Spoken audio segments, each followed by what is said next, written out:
CC ক্যামেরায় ঢেকে মাথাভাঙা শহরের 10 নম্বর এবং 11 নম্বর ওয়ার্ডের দুটি বাড়িতে চুরির ঘটনায় ছড়ালো চাঞ্চল্য। খবর পেয়ে ঘটনাস্থলে আসে মাথাভাঙা থানার পুলিশ।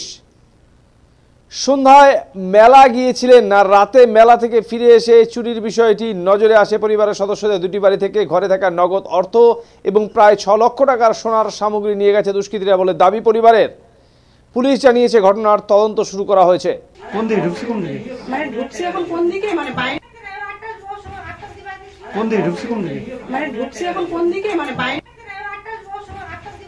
কোন দিকে ঢুকছে। সব নিয়ে চলে গেছে, টাকা পয়সা যা ছিল সব নিয়ে চলে গেছে এই ঘরে প্লাস ওই ঘরে। যখন ঢুকি আমাদের গেট সব ইনট্যাক্টই ছিল, যেরকম লক করা থাকে সেরকম লকই ছিল। তখন আমরা উপরে উঠে আসি, উপরে উঠে এসে দেখি যে গেটের সামনে আমাদের এই ঘরের তালাটা পড়েছিল। তা আমরা এই ঘরটাও লক করে গেছিলাম।